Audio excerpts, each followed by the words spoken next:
बिस्मिल्लाहिर्रहमानिर्रहीम। नई बात के साथ मैं हूं फवाद अहमद। नाज़रीन, हुकूमत सिंध का दावा है कि उन्होंने किसी भी आफत से मानसून के सीजन में बारिश से पैदा होने वाली किसी भी मुसीबत से बचने की तैयारी कर रखी है। उन्होंने नाले साफ कर लिए हैं। उन्होंने शहर में एक ऐसा ड्रेन सिस्टम डाला है कि जिसकी वजह से शहर में पानी जमा नहीं होगा, लोग आफत का, मजबूरी का, परेशानी का शिकार नहीं होंगे। सूरत हाल क्या है, जमीनी हकीकत क्या है, अपने नुमाइंदगान से भी जानेंगे। लेकिन पहले बात करेंगे कराची के एडमिनिस्ट्रेटर लईक अहमद साहब से कि आखिर नाले किस तरीके से साफ किए गए, कौन कौन से नाले साफ किए गए, चोकिंग पॉइंट्स को किस तरीके से साफ किया जाएगा। लईक साहब, बहुत शुक्रिया आपके वक्त का। लईक साहब, हुकूमत सिंध, मुर्तज़ा वहाब साहब, तमाम ही लोग दावा कर रहे हैं कि इस मरतबा ऐसा सिस्टम लाया गया है कि अगर बारिश मामूल से कुछ ज्यादा भी हो जाती है तो पानी जमा नहीं होगा, कराची के अंदर चोकिंग नहीं होगी, चोकिंग पॉइंट्स के ऊपर पानी जमा नहीं होगा, नाले साफ कर दिए गए हैं, नालों के अंदर जो है वो पानी का फ्लो मामूल के मुताबिक है। सूरत हाल है क्या, किस तरीके से सारा काम किया गया है? मैं अर्ज़ करूँगा कि जो तैयारियां हैं उस सिलसिले में पूरे साल ही तकरीबन कोई ना कोई काम होता रहा है। जहां पर चॉकिंग पॉइंट आइडेंटिफाई हुए थे उसमें कुछ डेवलपमेंट स्कीम्स भी लॉन्च की गई और नए ड्रेनेज सिस्टम भी डाले गए। पूरे शहर के अंदर इस तरीके से किया गया, लेकिन चूँकि ये बड़ा लॉन्ग टर्म काम हो रहा है इस वक्त, रीवैम्पिंग का नालों का भी और नालों की सफाई के हवाले से भी काम चल रहा है। मैं एक एक करके आपको बयान करता हूँ। नंबर 1 ये कि 3 बड़े नाले जो कराची के हैं, महमूदाबाद नाला, गुजर नाला और औरंगी नाला, ये ना सिर्फ रिवैम्प हो रहे हैं बल्कि इनके साइडों के ऊपर इस वक्त रोड की तामीर का काम भी प्लान किया गया है। इसके ऊपर मुसलसल काम चल रहा है, एंटी एनक्रोचमेंट का भी काम चल रहा है और FWO और NLC इसके ऊपर काम कर रहे हैं। नंबर 1। नंबर 2, इसके अलावा जो 41 नालाज इसके अलावा हैं KMC के और 514 नालाज हैं, इनके ऊपर भी साल में पूरे पिछले साल काम होता रहा है मुसलसल। और अभी डीसिल्टिंग के लिए आपके इल्म में सॉलिड वेस्ट की वजह से जो है काफ़ी प्रॉब्लम होता है। लोग जो है नालों के अंदर सॉलिड वेस्ट डालते हैं, जिसकी वजह से ये चॉकिंग पॉइंट्स बनते हैं तमाम नालों के ऊपर। DMC के तकरीबन 514 नाले और 41 रिमेनिंग नालाज जो KMC के बड़े नाले हैं, उन सब के ऊपर इस साल बहुत पहले से काम शुरू हो गया था डिसिल्टिंग का, जो कि अभी तक जारी है। ये ना सिर्फ ये कि वन टाइम एक्टिविटी नहीं है बल्कि इससे आगे तकरीबन 3 महीने तक ये एक्टिविटी चलेगी। कंटिन्यूअसली इसकी डिसिल्टिंग और चॉकिंग पॉइंट्स क्लियर किए जाते रहेंगे। जितने भी चॉकिंग पॉइंट्स थे वो जो इंडिपेंडेंट एक कमेटी बनी हुई है डिसिल्टिंग के हवाले से, नालों की सफाई के हवाले से गवर्नमेंट ऑफ सिंध की तरफ से, उनके मुताबिक तमाम जो है चॉकिंग पॉइंट्स क्लियर किए हुए हैं। नाले अपने फ्लो के ऊपर बेहतरीन तरीके से चल रहे हैं और एब्जॉर्प्शन की या फ्लड वाटर के एब्जॉर्प्शन की गुंजाइश कहीं ज़्यादा बेहतर है पिछले अदवार के मुकाबले के अंदर। अच्छा लईक साहब, हम क्या तवक्का कर सकते हैं कि अगर इस साल बारिशें पिछले साल के बराबर हों, उससे कुछ ज़्यादा हों, उससे कुछ कम हो, मामूल से कम हो, क्या सूरत हाल बनेगी शहर की? देखिए, अल्लाह ताला जानता है कि क्या मुस्तकबिल होगा। अभी तक की सूरत हाल तो बेहतर रही है, लेकिन जो इंफ्रास्ट्रक्चर है वो क्या कहानी सुना रहा है, वो क्या दास्तान सुना रहा है कि कितना पानी वो निकाल सकता है, किस लेवल की बारिश को जो है वो शहर का पूरा ड्रेन सिस्टम सस्टेन कर सकता है? लेकिन लास्ट ईयर से अगर कंपेयर करेंगे तो इस मरतबा सूरत हाल बहुत बेहतर है। लेकिन लास्ट ईयर को आप इसलिए बेंचमार्क नहीं बना सकते कि ये एवरेज ही नहीं बल्कि रिकॉर्ड तोड़ बारिश हुई थी और बड़े मुख्तसर से अरसे में हुई थी। किसी एक पॉइंट ऑफ टाइम के ऊपर इतनी बेतहाशा बारिश हो जाती है तो कोई भी शहर, दुनिया का कोई शहर भी सस्टेन नहीं करता इतनी एवरेज से ज़्यादा अगर बारिश हो। ये मतलब दहाइयों में इस तरह का कोई रिकॉर्ड तोड़ किस्म का बारिश का सिलसिला होता है तो उसमें जाहिर है कि इमरजेंसी कंडीशंस के अंदर जो कुछ कर सकती है गवर्नमेंट करती है और जारी कर सकते हैं वो करते हैं। इस साल जो मेट ऑफिस ने हमें फोरकास्ट दी है उसमें जो मामूल की बारिश होती है उससे 50% इजाफा है। यानी ये इतना बड़ा सिलसिला नहीं होगा बारिश का कि जिसको मैनेज ना किया जा सके। जहाँ तक इसके डी वाटरिंग के हवाले से ताल्लुक़ है तो इस मरतबा PDMA ने भी डी वाटरिंग पम्प्स ऐड किए हैं। KMC ने अपने रिसोर्सेज से तकरीबन 25 पंप जो है डी वाटरिंग पम्प्स जो है ऐड किए हैं। मुख्तलिफ जो इलाके हैं जहाँ पर पानी जमा होता है वहाँ पे परमानेंट प्लेसमेंट भी की है और स्पेयर में भी रखे हुए हैं कि जहाँ ज़रूरत पड़ेगी वहाँ मोबिलिटी को आसान किया जा सके। व्हीकल्स भी हमने अपनी रिपेयर्स वगैरह और मेंटेनेंस की हुई हैं जो इन डी वाटरिंग पम्प्स को, जनरेटर्स को कैरी ओवर मुख्तलिफ जगहों के ऊपर मोबिलाइज कर सके। अच्छा, एक चीज़ बताइएगा लईक साहब, जिस तरह से नर्सरी इशारा फैसल जो है यहाँ पर बहुत ज़्यादा पानी जमा होता रहा है माजी के अंदर, फिर आगे आप आ जाएं कारसाज के ऊपर जो जंक्शन बनता है पानी का, यहाँ बहुत जमा होता है। फिर इस तरीके से अगर यूनिवर्सिटी रोड पर चले जाएं तो सफूरा की तरफ बहुत पानी जमा होता है, हसन स्क्वायर पर जहां पर सिविक सेंटर से थोड़ा सा आगे यहाँ पर पानी बहुत जमा होता है। मैं मोटी मोटी जगह बता रहा हूँ जिसको चोकिंग पॉइंट आप कह सकते हैं। हो सकता है आप लोगों के नजदीक वो चोकिंग पॉइंट ना हो, लेकिन चोकिंग पॉइंट एक तरह से महसूस होते हैं क्योंकि पानी का वहां पे बड़ा एक दबाव महसूस होता है। इसी तरीके से कराची के मुख्तलिफ इलाके हैं, तो इसके लिए कोई खास हिकमत अमली बनाई गई है कि ये सारे पॉइंट्स जहां पर पानी माजी में जमा होता रहा है वहां पर पानी उस तरीके से जमा ना हो कि लोगों के लिए तकलीफ का सबब बने और तवील अरसे तक पानी खड़ा रहे। जी बिल्कुल ऐसा ही कोशिश है, और हर साल जो एक्सपीरियंस होता है, देखें पूरे साल कंस्ट्रक्शन एक्टिविटीज़ होती है, डेवलपमेंट एक्टिविटीज़ होती है, ग्रेडियंट जो है किसी भी पानी के बहाव का वो तब्दील होता रहता है। इसलिए जहाँ पर भी ये सारी चीज़ें डेवलप होती हैं, डी वाटरिंग का पॉइंट आउट कर लिया जाता है कि किस किस जगह ज़रूरत पड़ेगी, और जहाँ पर परमानेंट सोल्यूशन या इंजीनियरिंग सोल्यूशन निकालना होता है निकाल लिया जाता है। अभी भी हम इसीलिए प्रिपेयर हैं डी वाटरिंग मशीनरी के साथ कि जहाँ जहाँ पर इंजीनियरिंग सोल्यूशन आ गया है वहाँ से, तो जैसे अब शारा फैसल के ऊपर ही देखेंगे आप, नाता खान ब्रिज से के दोनों तरफ जो है ये ड्रेन का नया पूरी स्कीम डेवलप की गई और उसे वहाँ पर लेके कर दिया गया। अब वहाँ पर ऐसा कोई प्रॉब्लम नहीं है। इसी तरह से जो सिविल एविएशन का पानी, एयरपोर्ट का पानी आता था, गोल्डन नाला जो है दरमियान में चौक हो गया था बिल्डिंग्स की वजह से, उसका जो है नाले जो है डिस्कवर किया गया और उसको मुकम्मल तौर पे क्लियर कर दिया गया।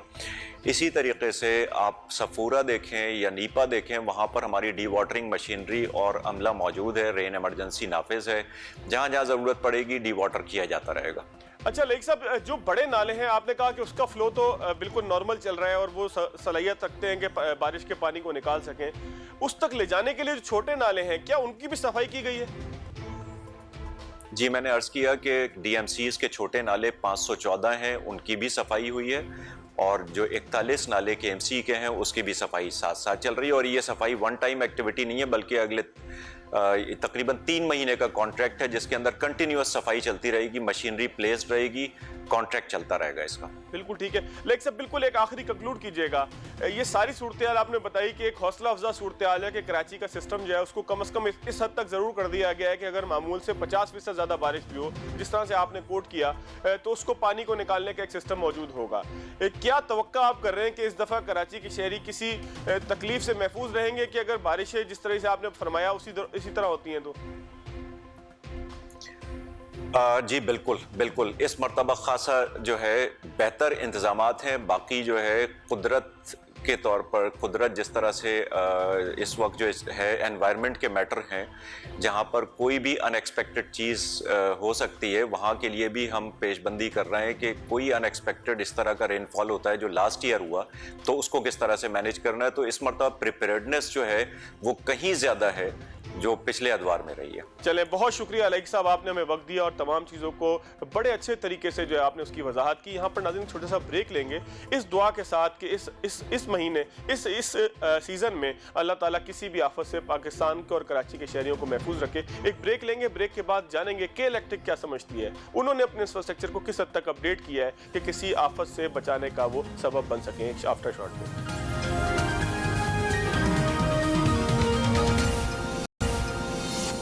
ब्रेक के बाद एक मरतबा फिर खुशामदीद। बारिश खुशियों का पैगाम लाती है, लेकिन ये पैगाम उस वक्त मांद पड़ जाता है कि जब घर की बिजली चली जाए। ये उस वक्त मांद पड़ जाता है जब खुदा ना खास्ता कोई जानने वाला, कोई आसपास किसी को करंट लग जाए। ये सब कुछ क्यों होता है? के इलेक्ट्रिक ने क्या तैयारी की मानसून सीजन की कि जिसकी आमद हो चुकी है, जिसका आगाज हो चुका है? पूछेंगे इमरान राना साहब से जो तर्जुमान है के इलेक्ट्रिक के। राना साहब बहुत शुक्रिया आपके वक्त का। राना साहब, इस दफ़ा तो थोड़ी बारिश हुई थी, कम पानी आया था, लेकिन उसके बावजूद फीडर ज़्यादा ट्रिप कर गए थे। आखिर इसका सबब क्या है? ये अचानक शहर के एक बड़े हिस्से की बिजली चली क्यों गई थी पहली बारिश में? मैं सबसे पहले क्लियर करता चलूँ फवाद के जो ये इंप्रेशन है कि एक शहर का बड़ा हिस्सा जो है उसकी बिजली चली गई थी, ये इंप्रेशन दुरुस्त नहीं है। देखें, हम कराची के जो ओवरऑल कराची को अगर आप देखें तो हमारे 1900 से ज़ायद फीडर हैं जो कराची को इलेक्ट्रिसिटी सप्लाई करते हैं। इनमें से हमारे किसी भी वक्त जो मैक्सिमम हमने फीडर्स को जो है प्योरली हिफाजती नुक्ता निगाह से अगर हमने उनको स्विच ऑफ किया था तो नंबर कभी भी 500 से ऊपर नहीं गया। Majority of city was intact. हमारी इलेक्ट्रिसिटी की जो सप्लाई थी वो शहर के बड़े हिस्से को जारी थी, बारिश के दौरान भी जारी रही, और इसके बाद जैसे ही बारिश रुकी हमारी टीम जो है बेसिकली वो उन एरियाज़ में जाती हैं। आपको पता है कराची के अंदर डिफरेंट चैलेंजेस हैं, मुख्तलिफ प्रॉब्लम्स हैं शहर के अंदर, जिसमें सबसे बड़ा जो चैलेंज है वो बिजली की चोरी है, जो कि इलीगल कुंडास के ज़रिए की जाती है। कुंडे जो हैं वो जानलेवा साबित होते हैं, ख़ासतौर पे जब ख़राब मौसमी हालात हों, हवा चलती है, बारिश होती है, तो ये कुंडे जो हैं वो लूज़ वायर्स होती हैं जो हमारे सिस्टम के साथ इलीगली इंक्रोच करते हैं। इसके साथ जो है केबल और इंटरनेट टीवी की तारें होती हैं जो कि जानी और माली नुकसान का बाइस बन सकती हैं। हमने ऐसे एरियाज़ आइडेंटिफाई किए हुए हैं कराची के अंदर जहाँ पे इनकी वजह से नुकसान हो सकता है। अगर पानी उन इलाकों में बारिश के बाद खड़ा रह जाए तो हमारे लिए दोहरा चैलेंज बन जाता है एज ए यूटिलिटी, और हमारी सर्विसेज उससे कंप्रोमाइज़ होती हैं। तो कोशिश ये होती है कि इन इलाकों में जानी और माली नुकसान से बचने के लिए, लोगों की जान की हिफाजत के लिए हम टेम्प्रेरी उन एरियाज़ की लाइट को ऑफ करते हैं।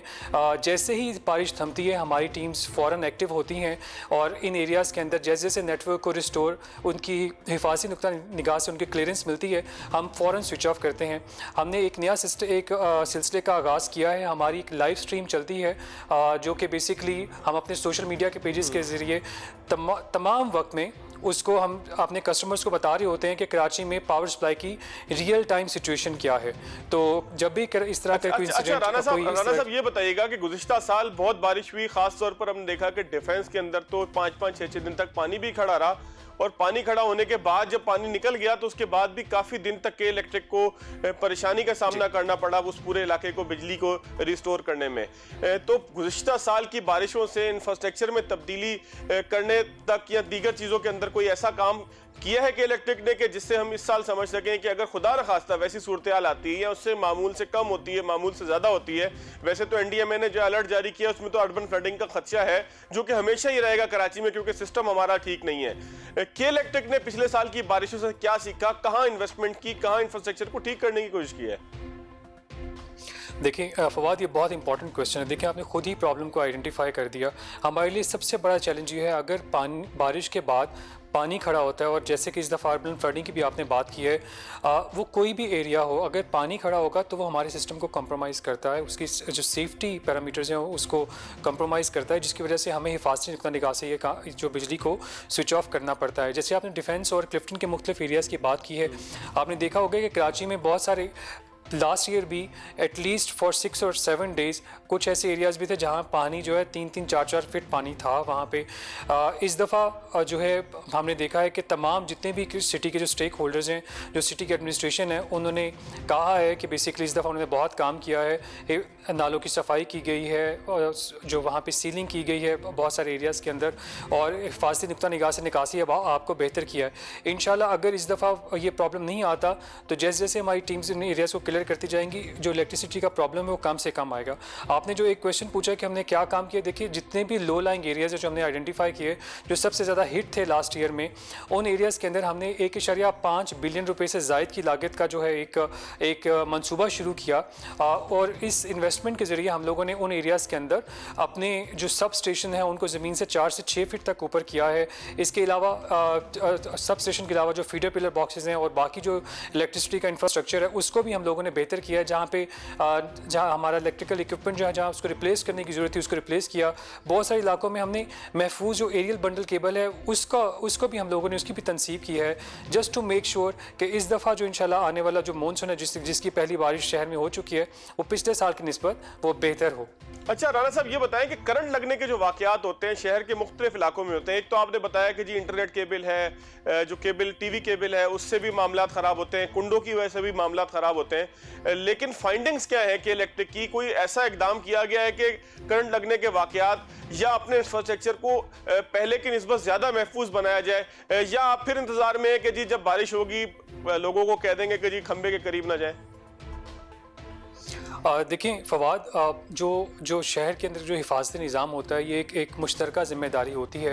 ये ना सिर्फ रेजिडेंट्स की ज़िम्मेदारी होती है बल्कि शहर के मुतल्लिका इदारे भी उसके साथ मिल के काम करते हैं। सारी एक इकोसिस्टम के अंदर हम लोगों ने, जैसे मैंने आपको बताया कि अपनी तय हम लोगों ने बहुत सारी हिफाजती बात की है, इन्वेस्टमेंट्स भी की हैं, सिस्टम को बेहतर भी कर रहे हैं। जब से कि इलेक्ट्रिक प्राइवेटाइज हुआ है 3.5 बिलियन से ज़ायद की इन्वेस्टमेंट की है कि इलेक्ट्रिक ने अपने जनरेशन सिस्टम में, ट्रांसमिशन सिस्टम में, इसके अलावा अपने जो डिस्ट्रीब्यूशन सिस्टम है वहाँ पर भी। और और ऑल इन ऑल अगर आप देखें तो शहर का एक आम कराची के अंदर रहने वाला रेजिडेंट भी इस चीज़ से एग्री करता है कि बिजली की जो तरसील है उसका निज़ाम पहले से बहुत बेहतर हुआ है। जहाँ तक आपका सवाल है उसके अंदर मेरा जवाब सिर्फ यही होगा कि देखें, अगर ये चैलेंजेस जो हैं मौजूद रहेंगे, ये बात आज भी मुसद्दिका जो इसके बारे में स्टडीज़ हैं कि 50% के करीब या इससे ज़ायद कराची जो है वो अनप्लान्ड है, कच्ची आबादी पर मुश्तमिल है। यहाँ पर रैम्पेंट किस्म की जो है इंक्रोचमेंट होती है जिसमें हमारा इंफ्रास्ट्रक्चर भी जद में आता है। घरों के अंदर पोल्स और PMTs आ जाती हैं। अभी मैं पिछले दिनों एक कराची के एक सरजानी और औरंगी के एरियाज़ हैं उनके विज़िट पर था इसी सिलसिले में, तो हमने देखा कि वहाँ पर अभी भी बावजूद इसके कि हम ये बता रहे हैं कि बारिशों का सीज़न सर पे है, कुंडास मत लगाइए, पानी के जब पानी खड़ा होता है तो आप हिफाजती नुक्ता निगाह से आप बिजली के इंफ्रास्ट्रक्चर से दूर रहिए। आप यकीन नहीं करेंगे कि सम टाइम ऐसा होता है कि हमें खुद हैरानगी होती है कि इन तमाम मैसेज के बावजूद जो है वो कोऑपरेशन नहीं मिलता। करंट लगने के वाक़यात जो हैं उसके अंदर जो बेसिक जो पर्पज़ वो यही है कि अनप्लान्ड जो एक डेवलपमेंट है सिटी के अंदर, वो हमारे लिए बहुत बड़ा चैलेंज रहता है। अगर कुंडास के ज़रिए थेफ्ट होगी, वो कुंडे लूज़ होंगे, हवा चलेगी, बारिश होगी, हमारे सिस्टम को कॉम्प्रोमाइज़ करेगी। हम लोग अपने तई बेशुमार इकदाम कर रहे हैं और लगातार सिस्टम को इम्प्रूव कर रहे हैं, लेकिन हमें रेजिडेंट से आप लोगों ने इकदाम किए हैं, वहाँ पर कुछ ऐसी चीज़ें की हैं, कहा यह जा रहा था कि जी अर्थ वायर मौजूद नहीं है, शायद इस वजह से ऐसा है, तो क्या इसमें हकीकत है कोई?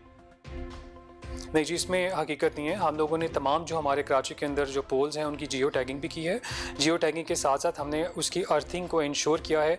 लेकिन हमारा प्रॉब्लम एक और है, इसके साथ आपने इतना इंपॉर्टेंट क्वेश्चन कर दिया, मैं साथ ही बताते चलूँ कि हम अर्थ वायर्स लगाते हैं और यकीन नहीं करेंगे कि थोड़े से नफ़े के लिए लोग अर्थ वायर तक चोरी कर लेते हैं। हमारी टीम्स जाती हैं, इसको मुसलसल इसकी निगरानी की जाती है। अभी तक सिचुएशन ये है कि हम लोगों की तरफ से हम लोगों ने मेजॉरिटी एरियाज़ के अंदर अर्थिंग एंड ग्राउंडिंग जो है अपने पोल्स की इंश्योर की है। कोशिश यही होगी इंशाल्लाह कि इस दफ़ा जो है अगर हिफाजती नुक्ता निगाह से रेजिडेंट्स हमारे साथ ताउन करते हैं, कराची के रहायशी हमारे साथ ताउन करते हैं, तो किसी किस्म का कोई प्रॉब्लम ना आए। अच्छा राना साहब, बिल्कुल एक आखिरी सवाल है, इसको समअप कीजिएगा।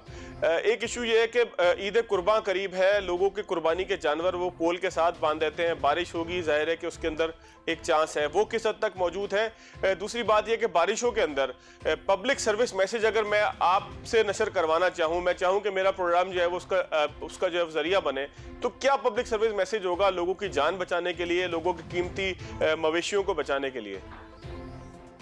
देखिए, आपने बहुत अच्छी बात की। अभी जो आपने कहा कि हल्की सी बारिश हुई है, ख़बरों के ज़रिए, मीडिया के ज़रिए बात हमारे तक पहुँची कि इस वक्त जो है जिस दिन बारिश हुई है 35 से ज़ायद मकामात थे कराची के अंदर जहाँ पे अर्बन फ्लडिंग का एक ऐसा लेवल मौजूद था कि ट्रैफिक डिस्टर्ब हुई है, लोगों को रवानगी मुतासिर हुई है। 35 मकामात तक पर जो है बारिश का पानी खड़ा था। जो हिफाजती नुक्ता निगाह से ये बहुत ज़रूरी है कि जिस वक्त खासा बारिश हो या मानसून के हालात के अंदर आप बिजली के इंफ्रास्ट्रक्चर से दूर रहें। अपने घरों के अंदर के जो आलात हैं, पर्टिकुलरली उसके अंदर जो वायरिंग है उसको ज़रूर चेक करवाएँ। जो ख़ासतौर पर मोटर जो होती है, हमारे पास ज़्यादातर जो स्टडीज़ आती हैं जी, पानी की जो मोटर है, फ्रिज है, टीवी है, एयर कंडीशनिंग है, इन तमाम आलात की जो इलेक्ट्रिसिटी वायरिंग है उसको ज़रूर इंटैक्ट रखें। हमारे पास टेम्प्रेरी अप्रोच के ज़रिए हम लोग कनेक्शंस कर देते हैं, उनको प्रॉपर सील नहीं करते हैं। जब सीपेज होती है वाटर की तो ये चैलेंज बनता है, ख़ासतौर पर बच्चों का ख्याल रखना इस पूरी सिचुएशन में बहुत ज़रूरी होता है। आपने मवेशियों का जिक्र किया क्योंकि ईद कुर्बान बिल्कुल करीब है। पूरे पाकिस्तान में एक ये होता है कि हम जो इलेक्ट्रिकल इंफ्रास्ट्रक्चर है उसके साथ जानवर को बांध देते हैं, मवेशी को, बैल को बांधने का, बकरे को बांधने का। एब्सोल्युटली, ये आपको हमें ये बताना पड़ेगा कि ये इलेक्ट्रिकल इंफ्रास्ट्रक्चर जो है ये हैज़ार्डियस हो सकता है जब हमारे पास अनप्लान्ड जो है सिटी का इंफ्रास्ट्रक्चर हो, पानी खड़ा हो और कुंडे लगे हों। ये एक बहुत एक सिस्टम बन जाएगा जिसमें खुदा न ख्वास्ता ज़रा सी बेहतियाती जो है वो इंसानी जान के लिए, जानवरों के लिए और प्रॉपर्टीज़ के लिए नुकसानदेह हो सकती है। चले, बहुत शुक्रिया राना साहब। प्रोग्राम में जो है वो वक्त थोड़ा महदूद ही होता है। यहाँ नाज़रीन एक ब्रेक लेंगे, लेकिन एक पब्लिक सर्विस मैसेज मैं भी देना चाहूँगा जिसपे मेरे चेहरे पे मुस्कुराहट आई थी। वो ये थी कि अर्थ वायर को बराए मेहरबानी अगर कोई चोरी करता है तो उसको उससे रोकें। यहाँ पे एक ब्रेक लेंगे, ब्रेक के बाद दोबारा आएंगे। ब्रेक के बाद एक मरतबा फिर खुशामदीद। हुकूमत सिंध कहती है कि सब अच्छा है, एडमिनिस्ट्रेटर कराची कहते हैं नाले साफ हो गए, मुर्तज़ा वहाब साहब कहते हैं कि नया सिस्टम डाल दिया गया है, चीज़ें अब ठीक हो गई हैं। लेकिन ज़मीनी हक़ाइक़ क्या हैं, मुख्तलिफ इलाकों में क्या सूरत हाल है, जानेंगे अपने नुमाइंदगान से। सरफराज कायम खानी और मुर्तज़ा के जुल्फिया में ज्वाइन करेंगे। सरफराज कायम खानी, आप बल्दियात कवर करते हैं, रोज़ाना ही कोई ना कोई आप ऐसी खबर ज़रूर देते हैं कि फ़लाना इलाके में पानी जमा हो गया, फ़लाना इलाके में सीवरेज का मसला है। ये जो हुकूमत का दावा है कि हमने स्ट्रॉन्ग वाटर के जो सिस्टम था उसको ठीक कर लिया है, अब कराची के अंदर अगर बारिश हो जाती है, लईक साहब ने तो यहाँ तक कहा कि अगर 50% ज़्यादा बारिश भी हो जाती है, उस सूरत में भी कोई ऐसे डिजास्टर पैदा नहीं होगा जिस तरह गुज़िश्ता साल पैदा हुआ। ज़मीनी हकीकत क्या है सरफराज? जी, ज़मीनी हक़ाइक़ की अगर बात करें फवाद साहब, तो कराची के अंदर ऐसा कुछ भी नहीं हुआ है। सिर्फ़ और सिर्फ यही कहा जा रहा है कि तमाम इंतज़ामात कर लिए गए हैं। अगर तो डिज़ास्टर होता है और बारिशें ज़्यादा होती हैं तो उसके बाद की तो सूरत हाल ही कुछ और होगी। लेकिन ये 2 से 5 मिनट की जो बारिश हुई है कराची शहर में, इसने शहर का नक्शा ही तब्दील कर दिया है। तमाम इलाकों की सड़कें जो है वो तालाब का मंजर पेश कर रही हैं और इंतज़ामिया कहीं भी नज़र नहीं आ रही कि थोड़ा सा पानी है, अगर इसे सड़क से हटा दिया जाए तो शायद शहरियों को परेशानी से बचाया जा सकता है। लेकिन कहीं भी अगर कराची के गरीब बस्तियों की बात करें तो वहाँ तो एक अजीब ही मंजरनामा है कि ना तो वहाँ से कचरा उठता है, ना सफाई होती है। जिस तरह से कहा जा रहा है कि लाइनें साफ़ कर दी गई हैं, तो बड़े नालों पर काम होता हुआ नज़र आया, लेकिन 500 से ज़ायद जो छोटे नाले हैं वहाँ तो कोई काम होता हुआ नज़र नहीं आया। अगर इलाकों में पानी इकट्ठा होता है तो उनकी रसाई है वो छोटे नाले जो बड़े नालों में ले जाकर पानी को फेंकेंगे, लेकिन अगर छोटे नाले सिरे से साफ ही नहीं हुए तो पानी बड़े नालों तक किस तरह से पहुंचेगा? अच्छा सरफराज, ये बताइएगा, बड़े नालों की बात जो हो रही है कि बड़े नालों को साफ कर दिया गया है, हो रहा है जो सड़कें हैं और ख़ास तौर पर सीवरेज का मसला, ऐसे ऐसे इलाके हैं जहाँ पर साल के 12-12 महीने सीवरेज का पानी इकट्ठा हुआ और वहाँ से सड़क तबाह हो चुकी है। लेकिन शहरियों का ये मुकद्दर बन चुका है कि वो दरवाज़ा खोलेंगे तो कचरा और गटर का पानी उनको घर के सामने ही मिलेगा। जी अच्छा सरफराज, ये बताइएगा कि जिन बड़े नालों का दावा किया जा रहा है कि उन्हें साफ किया गया है, एनडीएमए भी आ गई, पीडीएमए भी आ गई, अली जैदी साहब भी आ गए, सिंध हुकूमत भी आ गई, केएमसी भी आ गई, तमाम ही महकमों ने मिलकर कुछ बड़े नालों की सफाई का दावा किया है। क्या वो नाले वाकई साफ हुए हैं जिन बड़े नालों की सफाई का दावा बार बार होता है? जी, जिस तरह से एनडीएमए ने जो नालों की सफाई का काम बेड़ा उठाया था, तो उसके बाद ये देखने में आया कि एनडीएमए ने अपनी मशीनरी और अफरादी कुव्वत से जिस तरह से गुज़िश्ता साल जो डिज़ास्टर हुआ था उसके बाद काम होता हुआ नज़र आया, लेकिन पूरा साल लग गया फवाद साहब इन नालों की सफाई में, लेकिन मुकम्मल तौर पर सफाई ताहाल नहीं हो सकी है। केएमसी एंटी इंक्रोचमेंट सेल जो है उनसे अगर बात करते हैं, वो कहते हैं हमारी जिम्मेदारी थी अतराफ़ के मकानात तोड़ना और तजावज़ात हटाना। केएमसी से बात करते हैं तो उनका ये कहना है कि हमारा काम है मलबा उठाना और हमारी जिम्मेदारी नहीं है कि हम नाले साफ़ करें। जिम्मेदारी तो नहीं है, लेकिन जो केएमसी, वाटर बोर्ड और दीगर महकमों की जिम्मेदारियाँ हैं वो भी पूरी नहीं हो रही है। सिर्फ नालों की सफाई हो जाना शहर में मसाइल का हल होना नहीं है। जिस तरह से हमारी शहरियों से बात होती है वो ये कहते हैं कि जो दावे करते हैं टीवी चैनल पर बैठकर सिंध हुकूमत और इंतज़ामिया, वो काम करती हुई कहीं भी नज़र नहीं आती। जिस तरह से मैंने अभी आपसे जिक्र किया कि 2 से 5 मिनट की जो बारिश हुई इसने भी शहर में सूरत हाल तब्दील कर दी है। अतराफ की सड़कों में अच्छा सरफराज साहब, आप हमारे साथ ही मौजूद रहिएगा। मुर्तजा के जुल्फी साहब भी हमारे साथ मौजूद हैं। जुल्फी साहब, यूनिवर्सिटी रोड और उसके अतराफ में से बार बार हमें शिकायत आ रही है, बहुत सारे लोगों के मैसेजेस आए हैं कि उस इलाके में लोगों के घरों के अंदर पानी चला जाता है। बेशक 15 मिनट की बारिश ही हो, जिस तरीके से सरफराज साहब कह रहे हैं कि 3-4 मिनट की बारिश में जो है वो पानी जमा हो जाता है। यूनिवर्सिटी रोड की स्पेसिफिक क्या सूरत हाल है, क्योंकि ये एक बड़ा चौकिंग पॉइंट है। हसन स्क्वायर हो, सफूरा हो, यूनिवर्सिटी रोड नया बनने के बाद से वहाँ के आसपास जो रहने वाले बस्ती के लोग हैं वो बड़े परेशान हैं। क्या सूरत हाल है ज़मीनी तौर पर? फात भाई, यहाँ ये सूरत हाल है कि ये जो नई मुराद अली शाह के दौर में जो नई यूनिवर्सिटी रोड बनाई गई है, उस यूनिवर्सिटी रोड ने बिलीज होम, बिलीज arcade, Johar complex, Rizwan society, old Ravian society से लेकर सफूरा गोट तक, यानी डॉग यूनिवर्सिटी से लेकर और सफूरा गोट तक के मकीनों, लाखों मकीनों को बदतरीन अजियत से दो चार कर रखा है। ये मुसीबत, ये परेशानी इन लोगों को आ रही है पिछले 3 साल से, जब से सिंध हुकूमत ने रोड बनवाई है। वजह क्या है? वजह यह है कि जौहर कम्प्लेक्स और बिलीज होम के सामने से जो बरसाती नाला बहता है उसकी कभी सफाई कराई ही नहीं जाती है। अभी जो मकीन है Belize home cooperative maintenance society ने अपनी मदद आपके तहत जो सफाई कराई, तो आप यकीन करें कि उसके अंदर से पूरे स्लैब निकल रहे हैं, पानी के ड्रम निकल रहे हैं। और हद यह है, सिंध गवर्नमेंट की कारनामा यह है कि जो पानी, बारिश का पानी को एक रोड की एक जानिब से दूसरी जानिब ले जाने के लिए एक तरफ से 12 लाइनें डाली गई हैं और दूसरी तरफ से सिर्फ 2 लाइनें हैं जो पानी विड्रॉ कर रही हैं। लोगों के घरों में पानी चला जाता है 3-3, 4-4 फीट, लोगों की जान माल सब दाव पे लग जाती है, लोगों के लाखों रुपए का नुकसान होता है। और सबसे बड़ा ख़तरा ये होता है कि अगर किसी भी करंट फैल गया तो ये अमवात जो है भारी मिकदार में लोग, बड़ी तादाद में लोगों की हलाकतों का खदशा होता है।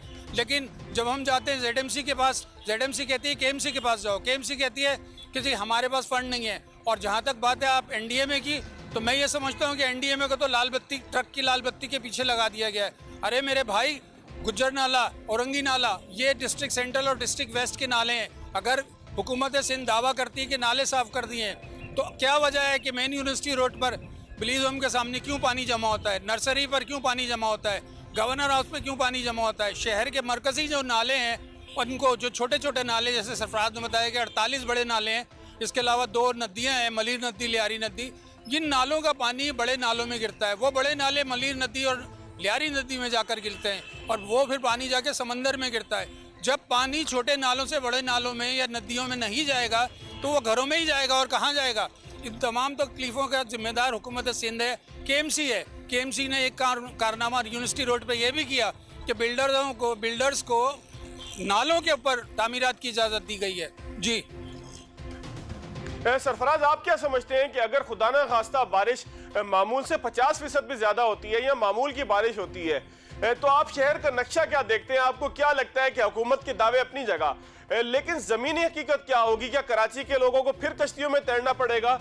क्या हुकूमत वो जो सारी मशक करती रही, कश्तियां ला के पुलिस से लेके SSU तक तमाम लोग जो एक मशकें करते रहे कि कश्तियों के अंदर हम जाएंगे, लोगों को रेस्क्यू करेंगे, तो क्या वो काम करना पड़ेगा? आपको नहीं लगता कि इस दफा शहर के हालात पिछले साल से कुछ बेहतर होंगे?